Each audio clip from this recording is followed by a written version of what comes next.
Good afternoon. Welcome to the Analyst. Today we'll be taking up 5 newspaper articles from the Hindu and the Indian Express and discussing them. The handout for the same will be available in the description of this video for your kind perusal. Please have a look at that. The first article that we'll be taking up is related to agriculture cooperatives, as the government has been emphasizing on the promotion of cooperatives, especially in the agriculture sector. The second article is related to antimicrobial resistance, as Kerala government has initiated an operation Amrit to enforce the original H1 rule. The H1 rule mandates a doctor's prescription before you can get any class of antibiotics. The third article is related to free and fair elections, as the Chief Election Commissioner has given directions to the Election Commission of India, the collectors and enforcement agencies to ensure the conduct of elections in India freely and fairly. The fourth article is related to consumption expenditure survey, as the government has finally released the data of the household consumption expenditure survey. And the final article is related to underemployment, as the Niti Aayog chairman has observed that unemployment is not the problem in India, it is the underemployment which is a problem for India. Now, the first article is related to agriculture cooperatives. The context behind it is that the government is planning to set up the world's largest grain storage plan in the cooperative sector. So, we will be discussing the agriculture cooperatives holistically, the issues of the cooperatives, the challenges associated with it, as well as a few government steps. This is important in the paper GS3 under the topic agriculture, as well as in GS2 under development processes and development industry. Now, what are cooperatives first? The cooperative societies are those societies which are set up by the members themselves and they function democratically. That is, the members themselves control those societies and they function for the interest of the members and they function autonomously and independently. The cooperative societies can be of several kinds. For example, housing cooperative societies, consumer cooperative societies, agriculture cooperative societies. In any field that they are set up, they function on some common principles. The cooperatives, there are certain principles of cooperatives. That is, one, they are voluntary and having an open membership. Anybody can join them, anybody can leave them anytime. They function democratically. That is, the decisions are usually taken by majority or by consensus among the members of the cooperatives.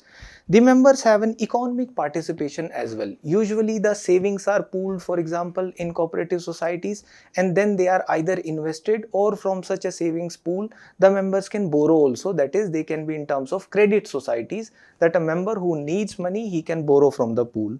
They function autonomously and independently. That is, there is little government regulation usually on them. And they also provide for the upskilling, education, etc. of its members, the training as well as information for its members.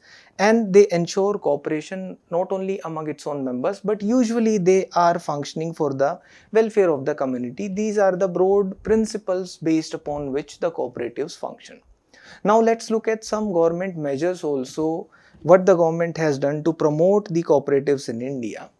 It came up with the 97th Constitutional Amendment Act and it inserted Article 43B under the Constitution. It's a directive principle of state policy which says that the state shall endeavor to promote voluntary formation of the cooperative societies, autonomous functionality of the cooperative societies and professional management of the cooperative societies. Essentially, the state shall strive to promote more and more cooperative societies in India.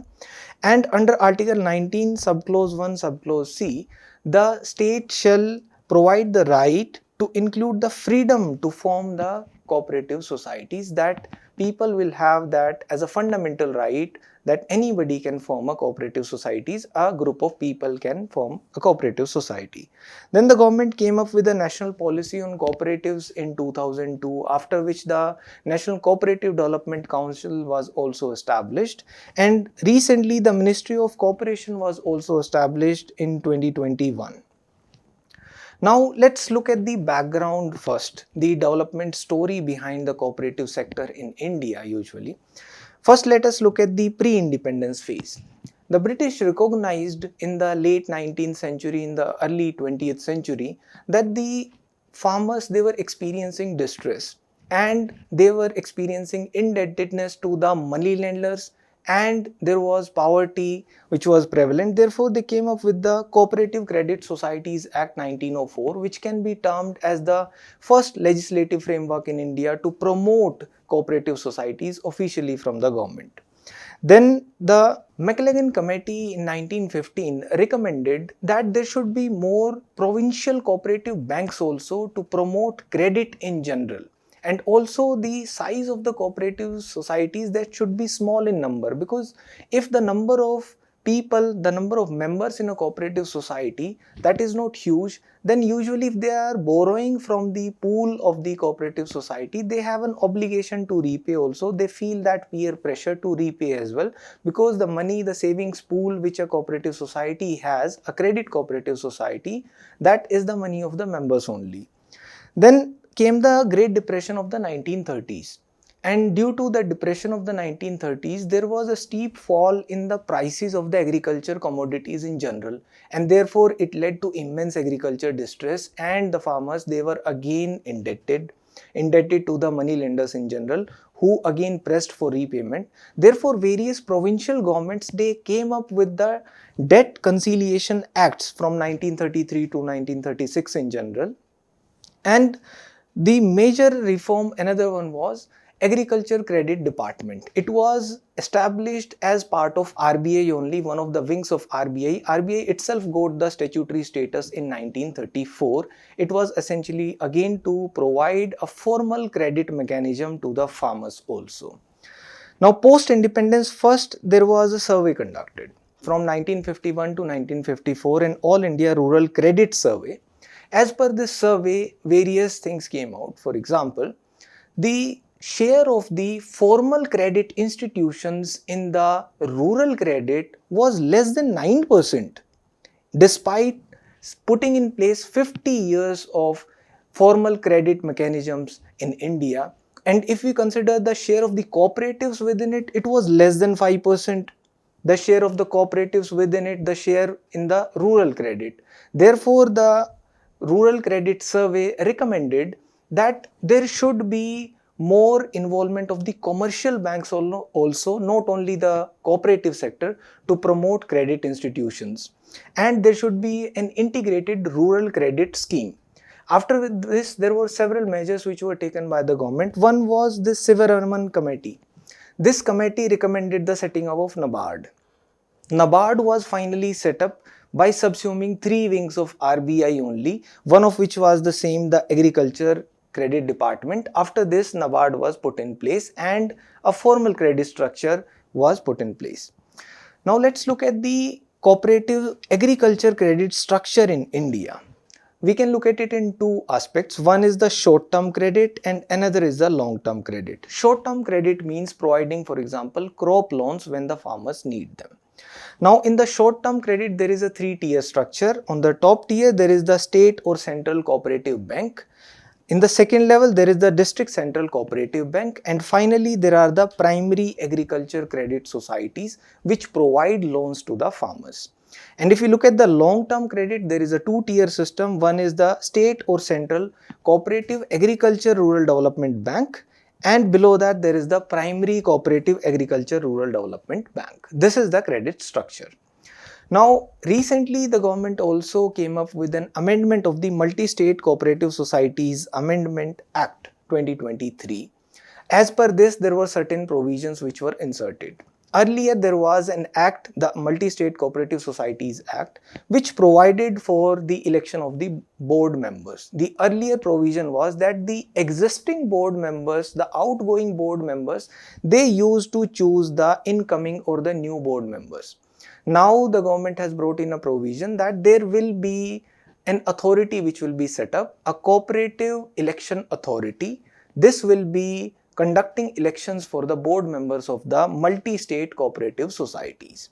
Now, this will consist of a chairman, a vice chairman and up to 3 members which will be elected by the central government. The new amendment also provides that the existing multi-state cooperative societies can be amalgamated or they can be merged with other existing multi-state cooperative societies, and this will be done only after, at a general meeting of the cooperative society, there is a resolution which is passed to this effect by at least 2/3 of the members who are present and voting. Therefore, it allows for amalgamation. Then it tries to set up a fund, a cooperative societies reconstruction, rehabilitation and development fund for the sick cooperative societies. The sick cooperative societies as per the act are those which are having losses which have been more than their total paid up capital, or who are experiencing losses in the previous 2 financial years. For them, there will be a fund which will be set up. This fund will be getting money from the well-functioning cooperative societies, that is the cooperative societies who are having profit in the previous 3 financial years. They will be paying for this corpus, they will be paying either 1 crore rupees or the 1% of their net profit, whichever is lesser.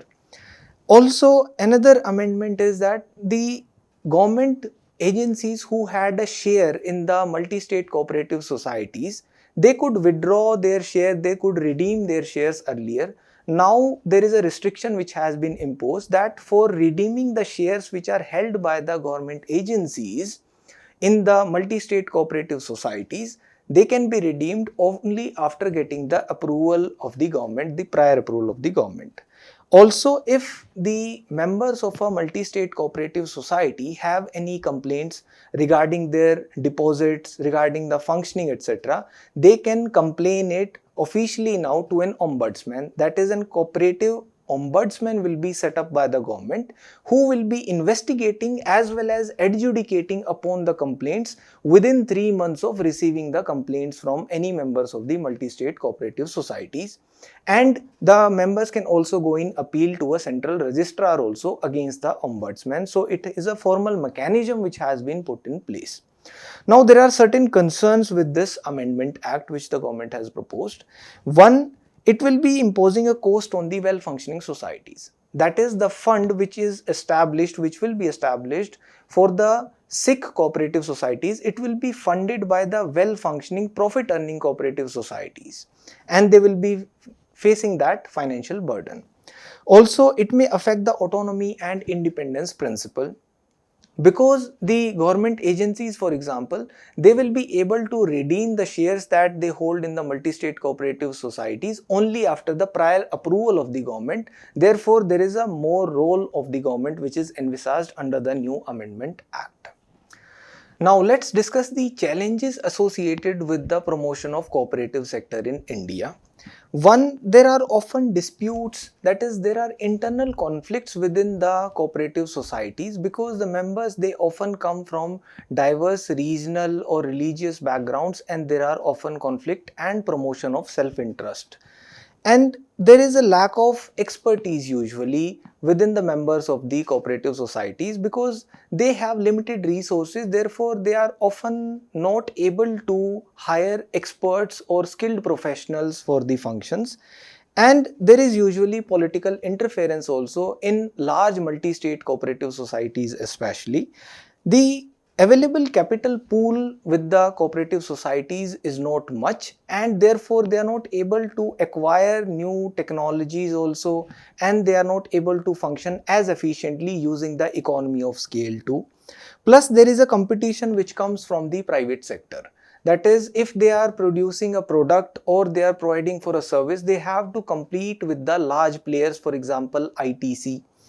And often they are dependent upon the government, dependent upon the subsidy schemes which are given by the government, and they are not able to generate enough revenue, enough resources on their own. Plus, they lack in terms of branding, pitching, marketing, etc. And they are having a low position in the value chain, that is, they are not able to produce as much value added products, etc. But still we have to promote the cooperative sector as the government is doing, because ultimately it will be beneficial not only in improving farm incomes, in removing agriculture distress, but also in doubling farmer incomes in India, in eliminating middlemen, in ensuring that there is an element of self-help rather than the dependency upon the government, because as a democracy matures and thrives, the role of the government usually takes the back seat, and it is the society itself, the development industry, the NGOs which work as the eyes and ears also of the government, which takes the driver's seat. Now, the next article is related to antimicrobial resistance. The context behind it is that the Kerala government initiated Operation Amrit, the antimicrobial resistance intervention for total health, to enforce the original H1 rule. The original H1 rule means that for getting any class of antibiotics, you have to have a doctor's prescription. So we will be discussing the antimicrobial resistance, the reasons behind it, as well as a few steps taken by the government. This is important in the paper GS3 under the topic Science and Technology. So what is antimicrobial resistance? Antimicrobial resistance is the resistance of microorganisms. Microorganisms like bacteria, virus, parasites and fungi, resistance to an antimicrobial agent. Antimicrobial agents like antibiotics, fungicides or antiviral agents or parasiticides, etc. And how does it happen? Usually there is an inappropriate use of antimicrobials, and this inappropriate use leads to the bacteria developing a resistance against the antibiotics. Once it develops that resistance, then antimicrobials become less effective. And when they become less effective, then diseases spread usually more easily, which leads to antimicrobial resistance among human beings. Now, what is the impact of antimicrobial resistance? It has impact in terms of health. For example, the Global Research on Antimicrobial Resistance project has observed that it leads to 7 lakh deaths a year. And within India, if we see, 30% of the deaths due to neonatal sepsis are directly attributable to antimicrobial resistance. In terms of economic impact also, it may have an impact of up to US $1 trillion by 2050 itself, the antimicrobial resistance. And it can cause the next pandemic as well. For example, it will lead to creation of superbugs who are resistant to any antibiotics, for example, the Candida auris. Then, what is the extent of antimicrobial resistance in India?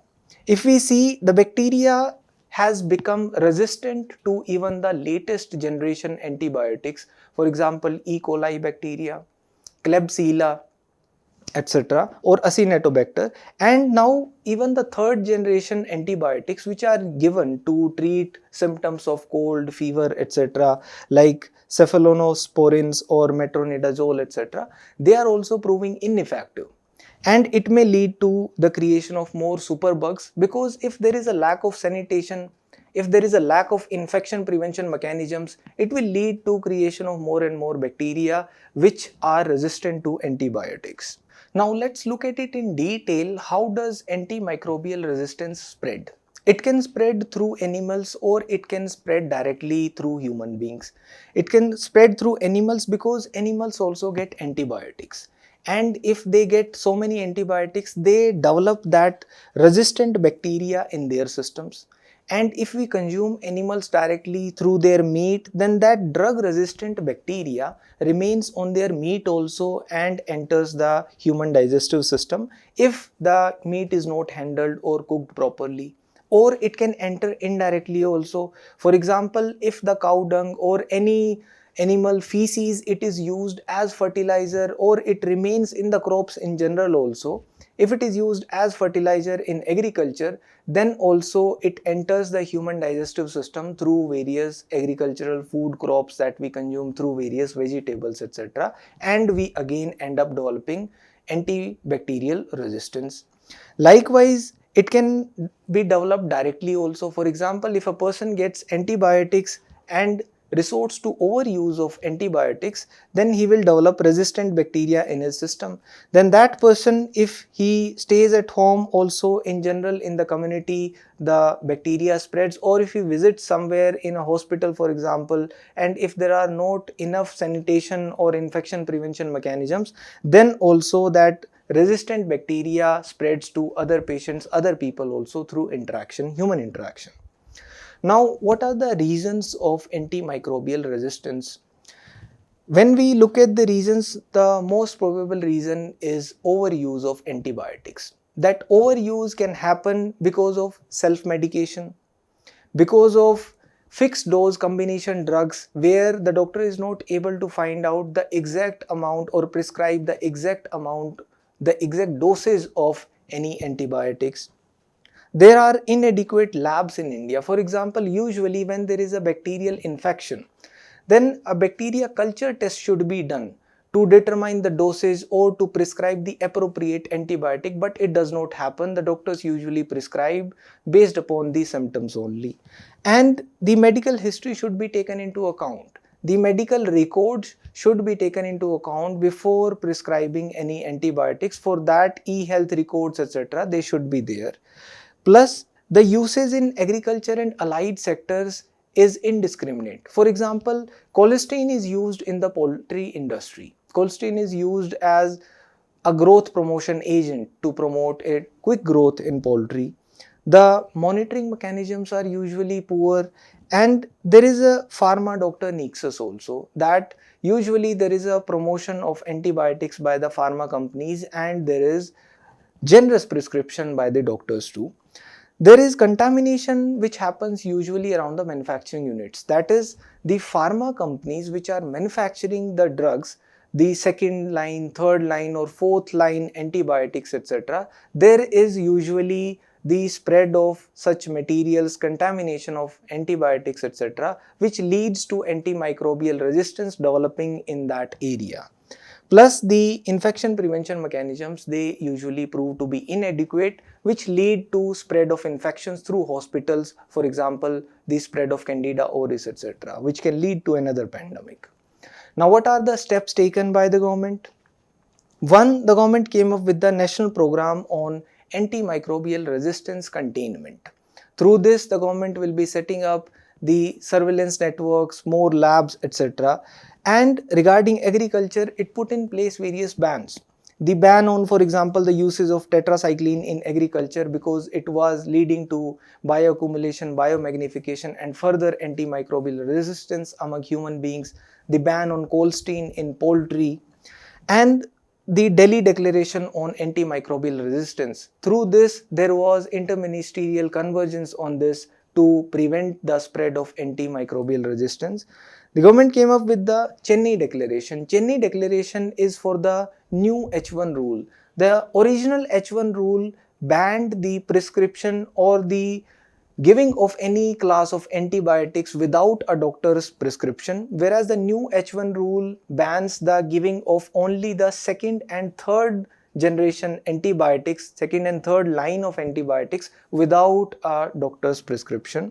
The Red Line campaign to spread awareness among the people regarding non-self-medication, not resorting to self-medication.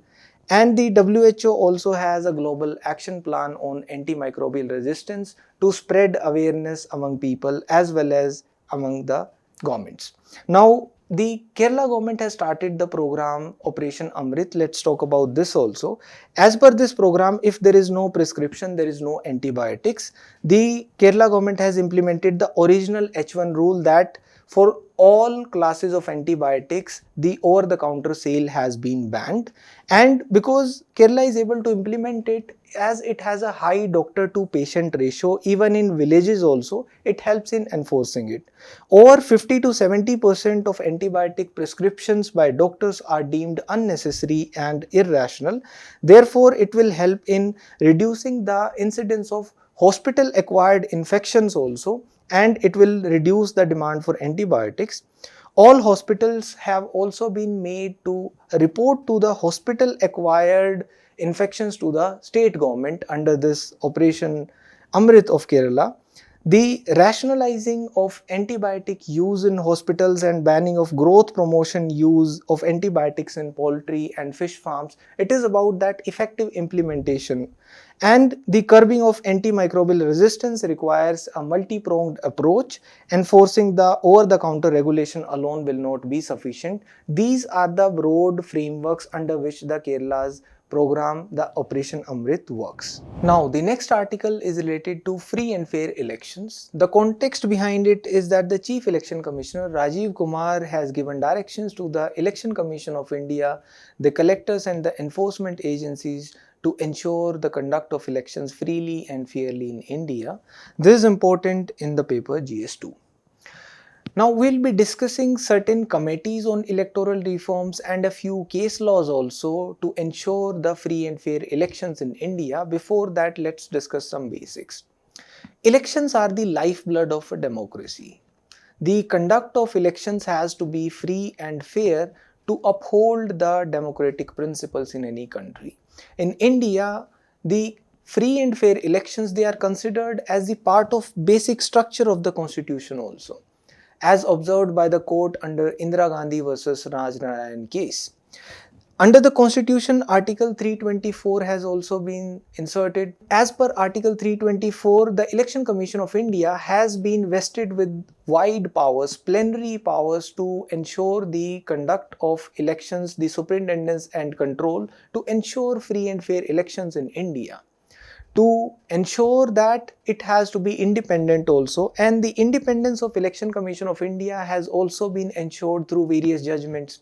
The latest one being the last year's judgment of Anup Baranwal versus Union of India, whereby the Supreme Court observed that the selection of election commissioners, that should not be done by the political executives alone. It has to be based upon the recommendations of a selection committee. The selection committee, which should comprise of 3 members, the Chief Justice of India, the Prime Minister and the Leader of Opposition. Although after that judgment, the government came up with an amendment act, the Election Commissioners Amendment Act, as per which it constituted a different selection committee. Now let's go back and talk about the various committees on electoral reforms also, just briefly. One is the Tarkunde Committee. The Tarkunde Committee has initially recommended that for the appointment of election commissioners, there should be a committee. Also, the election commission should not be a single member body, it should be at least a 3-member body. At that time, there was a single member election commission only. Now, that was done into a 3-member body after the SS Dhanova versus Union of India case. Then, the Dinesh Goswami Committee recommended that one person should not be able to contest from more than 2 constituencies. That is, the people should not be contesting from multiple constituencies, and there should be a time limit also for the conducting of by-elections. In case an MP or an MLA's post falls vacant, there should be a time limit for conducting of by-elections. As per the Jeevan Reddy Commission, the Commission recommended that there should be a ban on the split or mergers of the political parties, a total ban. That is, a person who becomes a member of parliament or a member of a legislative assembly, he or she should remain as a member of that party only till the end of that legislative cycle. As per the Inderjeet Gupta Committee, it recommended that we can allow partial state funding also to ensure that there is an equitable platform which is provided to the political parties.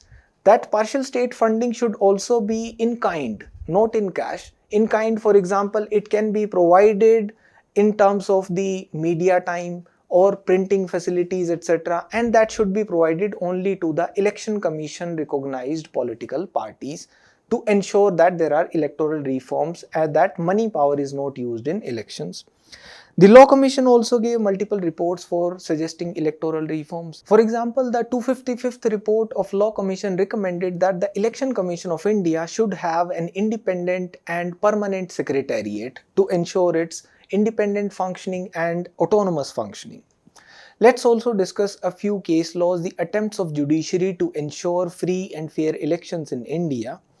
The court said that in Jan Chokidari versus Union of India case, that the persons who are in custody, they should be debarred from contesting the elections. That is, the persons who are in jail, they should be debarred essentially, except the ones who are in custody because of the preventive detention measures. The court said that usually the persons who should be able to contest elections should be eligible to be a voter. And as per section 62 subclause 5 of the Representation of People's Act, the court said that a person who is in jail, he should not be able to vote. Therefore, he should also not be able to contest. To counter the criminalization of politics, the court took this measure. Then the court observed in Lily Thomas versus Union of India case that the section 8 subclause 4 of the Representation of People Act is unconstitutional.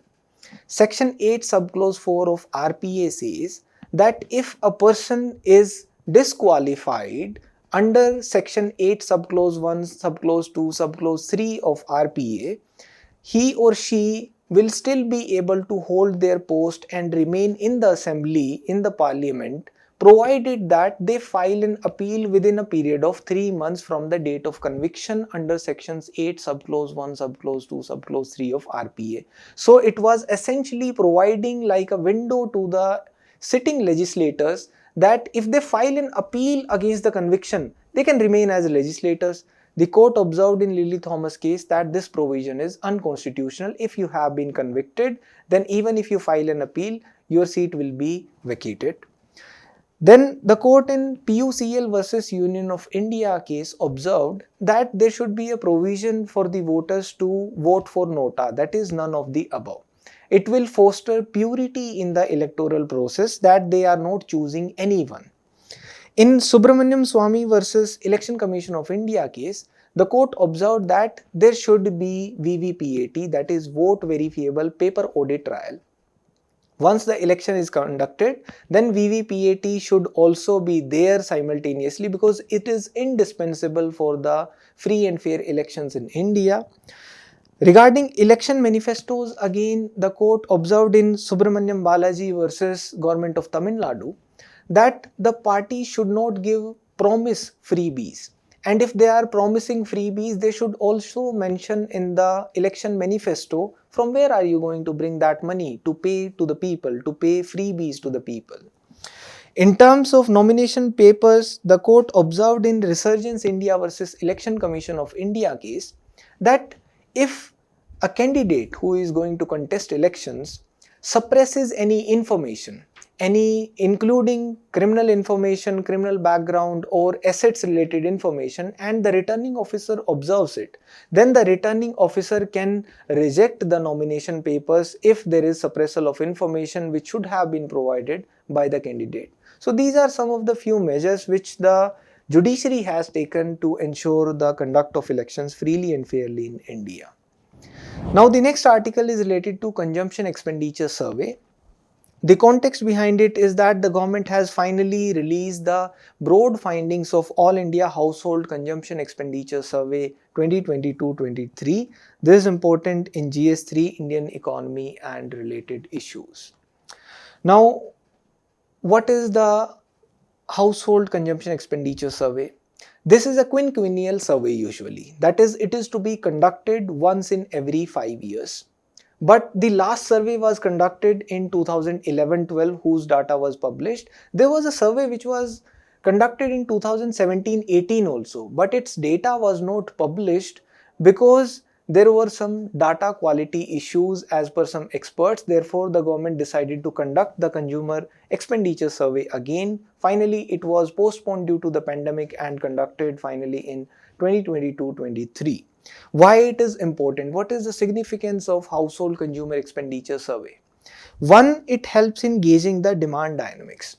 That is, the policymakers, the producers, etc., they will be able to guess how the demand patterns are shifting, how the priorities are shifting, what are the goods or the services which are going to be in demand, and the growth trends can also be predicted and analyzed. The growth trends across different strata, that is across different segments in the society, across different economic statuses, how the middle class is spending, how the bottom 10% are spending, how the rich people are spending, etc.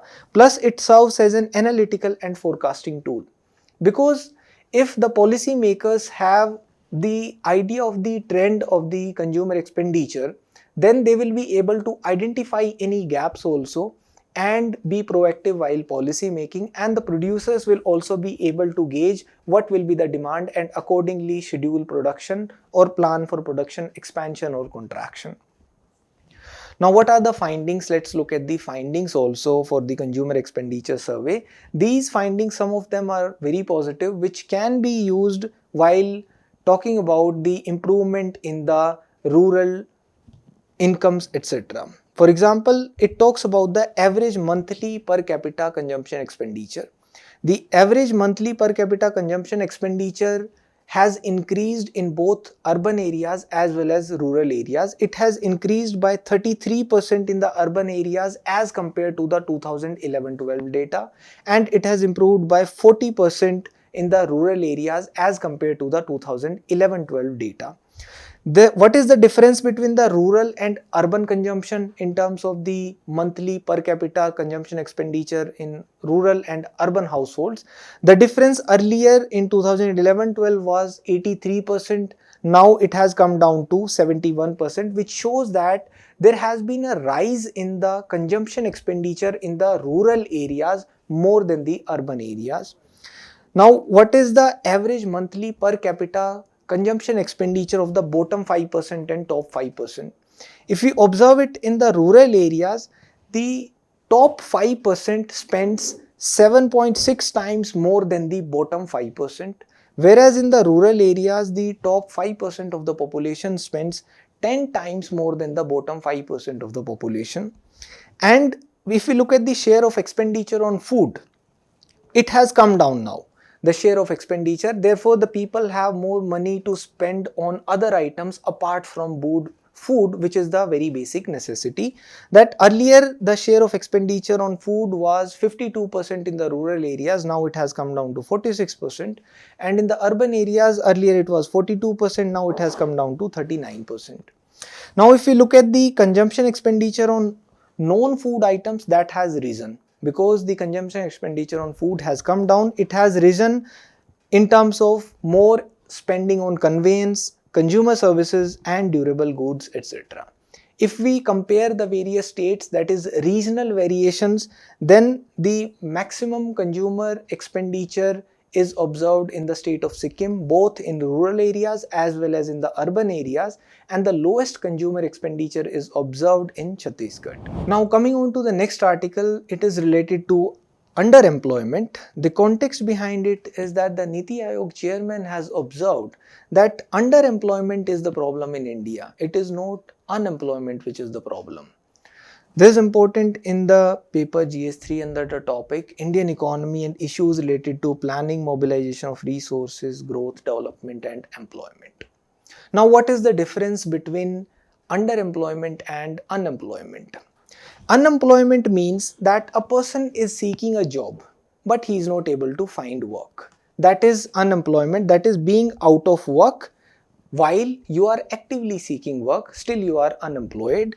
It can be described as also a person who does not get paid but seeks employment. Whereas underemployment means that the person is employed actually. The person is employed but he wants more number of working hours, or the kind of employment that he has that does not match with his skill set. He wants a better job. For example, underemployed people are those who are holding their jobs but they want to work for longer hours in the same organization, or they are looking for a new job where there are more working hours, they want an extra job, etc. Or it can be described that a person who is working part-time but he wants to work full-time, that is underemployment. Or a worker's skill is greater than what he is required to do. Some of his skills are left underutilized or unutilized. This is the situation of underemployment. So, what are the steps to tackle it? How can we tackle underemployment in India? One, we can focus on manufacturing, what the government has been doing, because the Indian economy transitioned directly from the agriculture to services, and there is a missing manufacturing sector in India. For the promotion of that only, government comes up with various steps. For example, Make in India, that you go ahead and promote manufacturing, set up manufacturing hubs in India. Go for import substitution. Import substitution means that rather than imported manufactured products, may go for domestic products which are manufactured in India.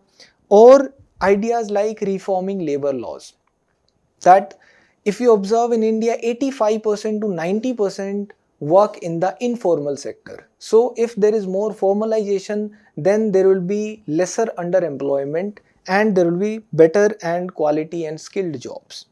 We can recommend setting up of coastal employment zones as recommended by the Niti Aayog also, which will generate employment in coastal areas, and the measures related to apprenticeship promotion can also be recommended. For example, apprenticeship Protsahan Yojana, Apprentice Amendment Act, etc.